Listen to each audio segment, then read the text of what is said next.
This news is presented by Vaibhav enterprises, Bhakredi market, Mahre. सभी तरह की टाइल्स, मार्बल, सैनिटरी वेयर व पानी की टंकियां बाजार से कम दामों में खरीदें।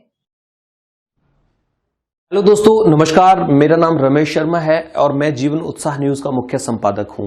पिछले 2 वर्षों में हिमाचल के अलग अलग जिलों में काम करते हुए हम इस चैनल को आगे बढ़ा रहे हैं।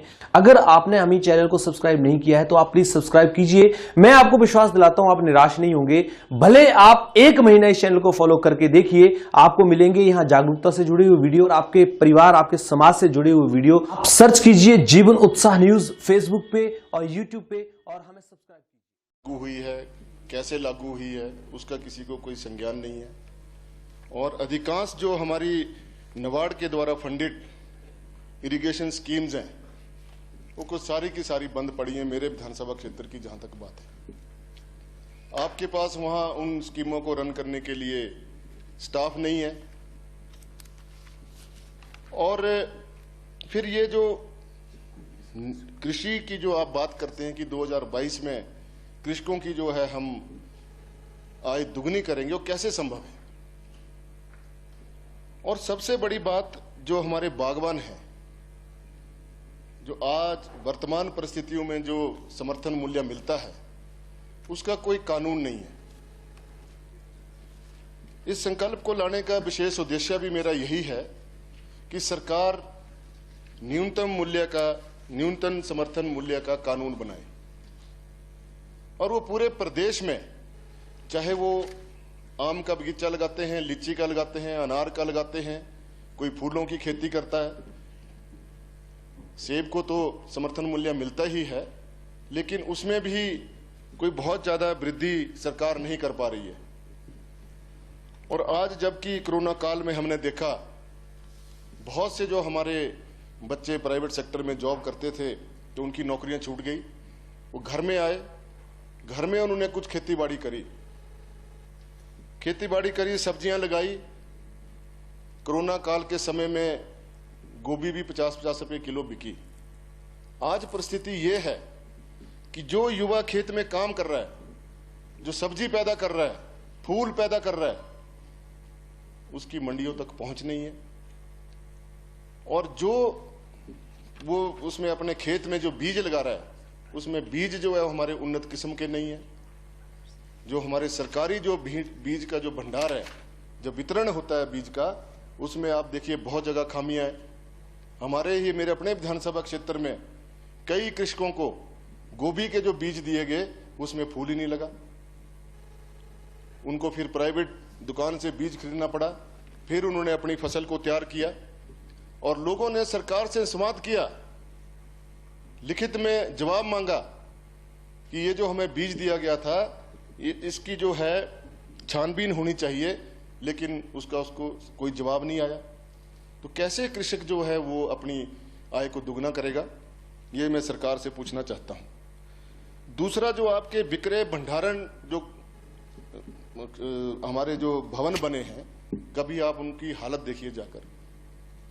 दुर्भाग्य तो ये है कि जो हमारा जो ब्यूरोक्रेटिक सिस्टम है, जो हमारे विकास अधिकारी हैं, प्रसार और विकास अधिकारी हैं, वो फील्ड में जाते ही नहीं है। जाएंगे तो वहां पे राजनीतिक आधार पर जो बैठकें होती हैं वो सबसे दुर्भाग्यपूर्ण है।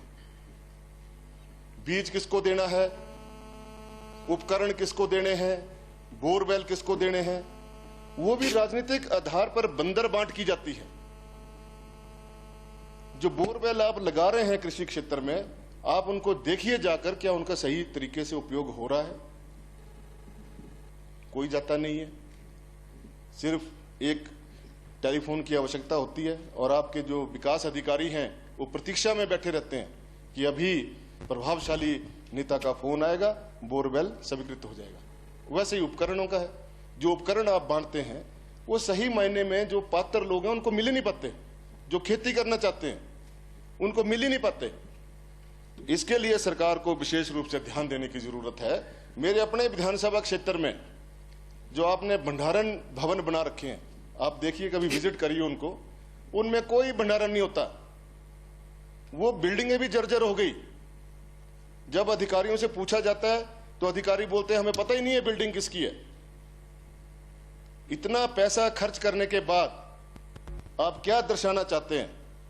कम से कम आए तो सही, उनको देखें तो सही कि आखिर ये हो क्या रहा है। इतना पैसा, खून पसीने का पैसा जो वहां लगाया जा रहा है, लोगों से आप टैक्स लेते हैं, जीएसटी लेते हैं, उसके बाद आप विकास के लिए कर्जा लेते हैं, और जब वहां पे वो इन भवनों की दुर्गति देखते हैं तो कितनी शर्म का विषय है। कैसे किसानों की जो है आय वो दुगनी होगी? आज सबसे जो समस्या है बेरोजगारी की, और हम जितने मर्जी दावे करते रहे, मुख्यमंत्री खेत संरक्षण योजना, प्रधानमंत्री खेत संरक्षण, उनको आप देखिए उसमें क्या कमी है और क्यों नहीं वो स्कीमें सुचारू रूप से चल रही हैं, क्यों लोग जो है कृषि से विमुख हो रहे हैं। इसके बारे में सरकार को गंभीरता से सोचने की जरूरत है।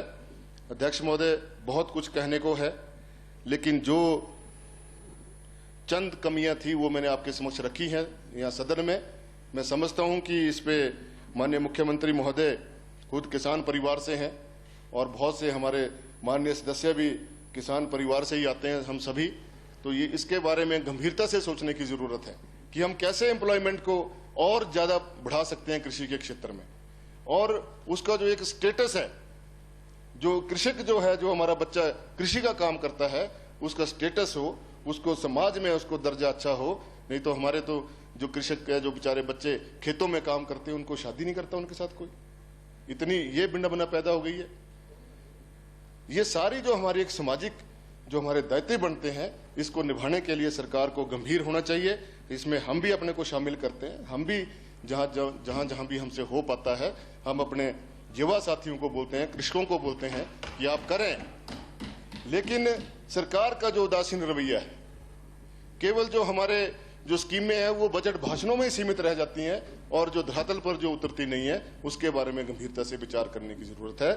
अध्यक्ष महोदय, आपने बोलने का मौका दिया, बहुत बहुत धन्यवाद। जय हिंद।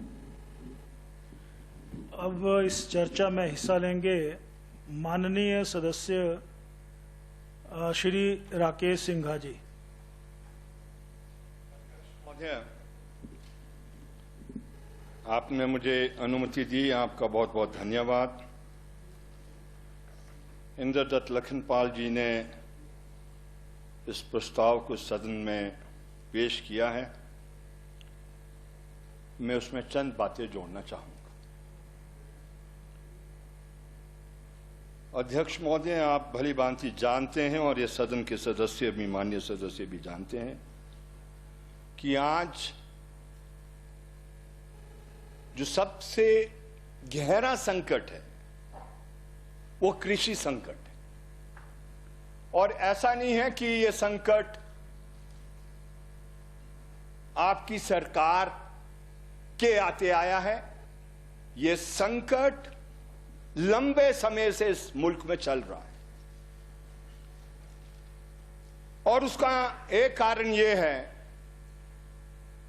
कि जो टर्म्स ऑफ ट्रेड है वो कृषि के पक्ष में नहीं।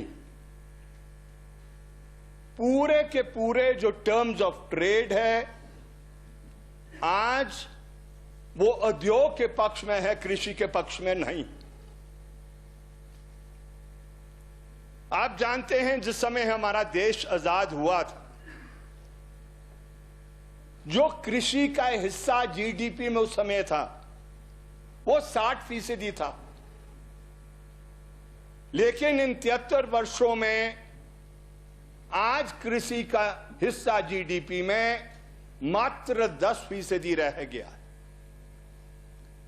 और आपके इकोनॉमिस्ट, अर्थशास्त्र ये कहते हैं कि जिस समय ये जो 3 विधेयक जो कानून में बदल गए हैं देश के अंदर, जिस दिन से वो लागू होना शुरू हो जाएंगे और एक समय बीत जाएगा, जीडीपी का हिस्सा कृषि का गिरकर 6% पर रह जाएगा। ये बहुत चिंता का विषय है, और चिंताएं हमारी और गहरी तब होती है जब उन आंकड़ों में हम जाते हैं जो ये दर्शाते हैं कि प्रति घंटा रोज हमारे मुल्क में 56 किसान आत्महत्या करता है। ये अच्छी बात है, आत्महत्या का दौर हमारे प्रदेश में शुरू नहीं हुआ, लेकिन अगर राज्य का हस्तक्षेप सही समय में नहीं होगा तो उस बात को भी नजरअंदाज नहीं किया जा सकता कि हमारे प्रदेश में भी उस प्रकार के हालात पैदा होंगे। इसलिए मेरी मंशा इस प्रस्ताव लाने के पीछे यही थी कि कैसे। This news is presented by BK hardware store, Didwi Tikar, Hamirpur. सभी प्रकार के paint, hardware, plywood, timber, tiles और मार्बल के लिए संपर्क करें।